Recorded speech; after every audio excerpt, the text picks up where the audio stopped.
Hi hello welcome to our channel. సనాతన ధర్మంలో సప్త చిరంజీవులకు ప్రత్యేకమైన స్థానం ఉంది. సనాతన ధర్మం యొక్క వివిధ యుగాలలో చాలామంది గొప్పవారు భూమిపై అడుగుపెట్టారు.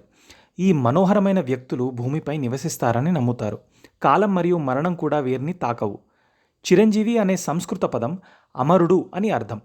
వీరందరూ వేరువేరు యుగాల నుండి వచ్చారు. కొందరు వారి అచంచల భక్తి కారణంగా, మరికొందరు శాపం కారణంగా, మరికొందరు ధర్మాన్ని రక్షించాలనే వారి దైవిక లక్ష్యం కారణంగా ఇక్కడ ఉన్నారు. భగవాన్ విష్ణువు యొక్క 10వ అవతారమైన కల్కి ప్రపంచంలో సమతుల్యత మరియు ధర్మాన్ని పునరుద్ధరించడంలో వారందరూ సహాయపడతారని నమ్ముతారు. మొదటిది అశ్వత్థామ. అశ్వత్థామ పాండవుల గురువు ద్రోణుడు మరియు అతని భార్య కృపీల కుమారుడు. కురుక్షేత్ర యుద్ధం తరువాత కౌరవ పక్షాన మిగిలిన అతి కొద్ది మందిలో ఇతనొకడు. కురుక్షేత్ర యుద్ధం దాదాపు ముగిసినందున సూర్యాస్తమయం తర్వాత దాడి చేయడం యుద్ధనీతికి విరుద్ధమని భావించినప్పటికీ కౌరవుల తరపున పోరాడుతున్న అశ్వత్థామ అర్ధరాత్రి వారి శిబిరంలో ఉన్న 5 పాండవ సోదరులను హత్య చేయాలని నిర్ణయించుకున్నాడు. అశ్వత్థామ పాండవ కుమారులు దేశంలో లేనప్పుడు నిద్రిస్తున్న ఉప పాండవులను గొంతుకలు కోసి చంపాడు. పాండవులు ఇంటికి తిరిగి వచ్చి ఏమి జరిగిందో చూసి కోపంగా ఉండి అశ్వత్థామను చంపడానికి బయలుదేరారు.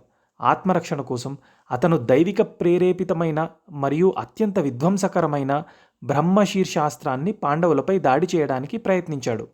అర్జునుడు కూడా ద్రోణాచార్యుని శిష్యుడు అవ్వడంతో అదే ప్రయోగించడం ద్వారా ప్రతిఖండించాడు. ఏమి జరుగుతుందో చూసిన కృష్ణుడు తమ ఆయుధాలను ఉపసంహరించమని ఆజ్ఞాపించగా అర్జునుడు ఉపసంహరించగా కానీ అశ్వత్థామ ఆయుధాన్ని ఒకే లక్ష్యం వైపు గురిపెట్టాడు. అది అర్జునుడి గర్భవతి అయిన కోడలు ఉత్తర. పుట్టబోయే బిడ్డ చనిపోవడంతో పాండవ వంశపాలన అంతమైంది. ఆ కారణంగా ఒళ్లంతా రణాలతో చావు లేకుండా చిరంజీవిగా జీవించమని శ్రీకృష్ణుడు అతన్ని శపించాడు. ఈ శాపం 3000 సంవత్సరాలు. ఫలితంగా అశ్వత్థామ ఈ కలియుగం ముగిసే వరకు అంతులేని బాధలను భరించాలి. రెండవది బలి. ముల్లోకాలను జయించిన దానవ చక్రవర్తి ఆయన. ప్రహ్లాదుని మనుమడు, వీరోచనుని కుమారుడు. పౌరాణిక గాథల్లో మహాదాతలుగా ప్రసిద్ధికెక్కిన 5 బలి, కర్ణ, శిబి, రాజా సత్యవాది హరిశ్చంద్ర, దధీచిలలో ఒకడు.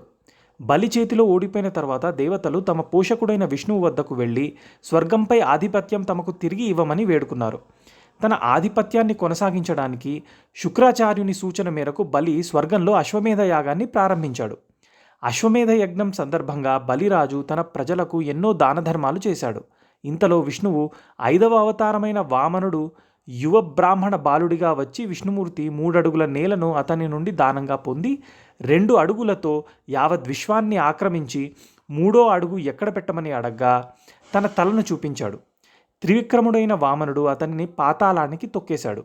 అతని దాతృత్వం మరియు భక్తిని చూసి బలి అభ్యర్థన మేరకు వామనుడు అతని జనాలు క్షేమంగా మరియు సంతోషంగా ఉండేలా సంవత్సరానికి ఒకసారి భూమిని సందర్శించడానికి అతనికి అనుమతి ఇచ్చాడు. ఈ కారణంగానే బలిరాజు యొక్క ప్రతీకాత్మక రూపమైన ఓనపొట్టం ఆగమనాన్ని స్వాగతించడానికి భారతదేశంలోని దక్షిణ ప్రాంతాలలో ఓనం పండుగను విస్తృతంగా జరుపుకుంటారు. మూడవది హనుమంతుడు. విశ్వాసం మరియు ధర్మానికి ప్రతిరూపంగా పిలువబడే హనుమంతుడు కోట్లాది మంది హృదయాలలో ప్రత్యేక స్థానాన్ని కలిగి ఉన్నాడు. హనుమంతుడు అంజనా మరియు కేసరి దంపతులకు జన్మించాడు. అత్యంత ప్రసిద్ధుడైన చిరంజీవి, బ్రహ్మచారి. హనుమంతుడి జీవితం మనోహరమైన కథలతో కప్పబడి ఉంది. అతను బాల్యం నుండే అసాధారణ శక్తులను కలిగి ఉన్నాడని అంటారు. చిన్న కోతిగా ఉన్నప్పుడు అతను ఉదయించే సూర్యుడిని రుచికరమైన పండుగ భావించి దాని వైపుకు ఎగిరిపోయాడు. కానీ దేవతల రాజు ఇంద్రుడి చేతిలో నేలకూలాడు. తనను బ్రతికించే వరకు వాయుదేవుడు తన ప్రాణశక్తిని స్తంభింపచేస్తాడు. అంతటా ఇంద్రుడు హనుమను బ్రతికించి చిరంజీవిగా ఉండమని వరం ప్రసాదించాడు. ఆ విధంగా హనుమంతుడు అజేయుడయ్యాడు. అమరత్వాన్ని మరియు శాశ్వతమైన యవ్వనాన్ని పొందాడు. అందుకే హనుమంతుడు ఇప్పటికీ సజీవంగా ఉన్నాడని, శాశ్వతంగా మన మధ్య నివసిస్తున్నాడని నమ్ముతారు. రామకార్యం కోసం లంకకు లంఘించి సీత జాడను కనుక్కున్న పరోపకారి. హనుమంతుడు చేసిన ఉపకారానికి రాముడిచ్చిన బహుమానం ఆత్మీయమైన కౌగిలింత. రాముణ్ణి తన గుండెల్లో దాచుకున్నవాడు, రాముడి గుండెల్లో ఒదిగిపోయినవాడు హనుమంతుడు. హనుమంతుని అనేక వీరోచిత కార్యాలు ఆయన అచంచల అంకిత భావాన్ని, అసమానమైన బలాన్ని, అసమానమైన జ్ఞానాన్ని చూపుతాయి. నాలుగవది విభీషణుడు. విభీషణుడు విశ్రవ మహర్షి చిన్న కుమారుడు, రావణాసురుని తమ్ముడు. విభీషణుడు రాక్షసుడైనప్పటికీ మంచి మనసున్నవాడు. అపహరించి తెచ్చిన సీతను తిరిగి రామునికి అప్పగించమని అన్నకు హితవు చెప్తాడు. కానీ రావణుడు వినకపోవడంతో మూర్ఖులను ఎవరూ మార్చలేరని అన్నను వీడి రాముని వద్ద శరణు పొందాడు. రావణుడిపై రాముడు విజయం సాధించిన తరువాత విభీషణుడు లంకకు రాజుగా పట్టాభిషేకం చేయబడ్డాడు. లంకను తన నమ్మకమైన పాలనకు ప్రతిగా అతనికి దీర్ఘాయుష్ను ప్రసాదించాడు. కల్పాంతము వరకు చిరంజీవిగా ఉండే వరం పొందాడు. 5వది కృపుడు. కృపాచార్యుడు మహాభారతం అనే ఇతిహాస కావ్యంలో ఒక కీలకమైన వ్యక్తి. కౌరవ పాండవుల కులగురువు, ద్రోణుని బావమరది. కురుక్షేత్ర యుద్ధంలో బ్రతికి బట్టకట్టిన అతి కొద్ది కౌరవపక్ష యోధుల్లో మేనల్లుడు అశ్వత్థామతో పాటు కృపుడు ఒకడు. అతను తరువాతి విద్యార్థులలో అర్జునుడి మనువడు మరియు అభిమన్యుడు కుమారుడు పరీక్షిత్ కూడా ఉన్నాడు.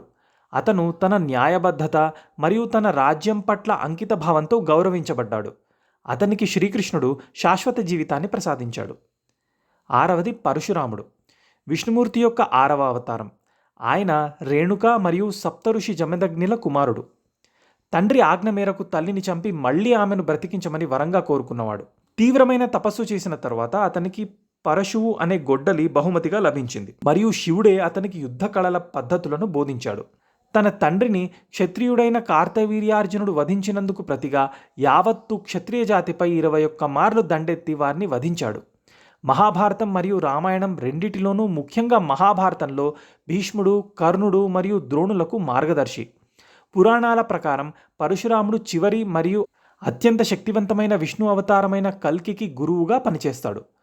పరశురాముడు కల్కికి దివ్య ఆయుధాలు మరియు జ్ఞానాన్ని పొందడానికి సహాయం చేస్తాడు. 7వది వ్యాసుడు. చాలామంది హిందువులు వేదవ్యాసుడిని గురువుగా ఆరాధిస్తారు. వశిష్ఠుని ముని మనవడు, శక్తి మహర్షి మనువడు, పరాశరుని కుమారుడు. భీష్మునికి వరుసకు అన్న. ఆయన అసలు పేరు కృష్ణద్వైపాయనుడు. భారత భాగవత గ్రంథాలను రచించాడు. భారతదేశంలో వివిధ భాషల్లో ఉన్న భారత భాగవత గ్రంథాలకు ఈతని రచనలే మూలం. సన్యాసి జీవనశైలిని గడపాలని ఉద్దేశించిన వ్యాసుడు తన తల్లి సత్యవతిని విడిచిపెట్టి సన్యాసి జీవనశైలిని గడపాలని, ఆమెకు ఎప్పుడైనా ఏదైనా అవసరం వస్తే తిరిగి వస్తానని ప్రతిజ్ఞ చేశాడు. విధి ప్రకారం సత్యవతి చివరికి ప్రపంచ పాలకుడైన శాంతనుడి వివాహం చేసుకుంది మరియు వారిద్దరికీ ఒక్కొక్కరు కొడుకులు జన్మించారు. శంతనుడు మరియు అతని 2 కుమారులు మరణించినప్పటి నుండి రాజ్యం రాజు లేకుండా పోయింది. కాబట్టి సత్యవతి ఒక పరిష్కారం కోసం వ్యాసుని మాటను మనసులో ఉంచుకున్న సత్యవతి తన పెద్ద కొడుకును పిలిచి తన మరణించిన తర్వాత కుమారులు వదిలిపెట్టిన స్త్రీలతో సంతానోత్పత్తి చేయమని ఆజ్ఞాపించింది. మహాభారతం రాయడానికి వ్యాసుడు గణేశుడిని సహాయం కోరాడు. కానీ వ్యాసుడు ఆపకుండా కథ చెబితేనే గణేశుడు రాస్తానని అనడంతో వ్యాసుడు గణేశుణ్ణి ఆ శ్లోకాన్ని లిఖించే ముందు అర్థం చేసుకోవాలని కోరాడు. వేదవ్యాసుడు మహాభారతం, ఉపనిషత్తులు మరియు 18 పురాణాలను పఠించగా గణేశుడు రాశాడు. వ్యాసుడు ఒక చిరంజీవి. అతను మానవాళికి సహాయం చేయడానికి ప్రస్తుత కలియుగం చివరి వరకు భూమిపై ఉండాలని నిర్ణయించుకున్నాడు.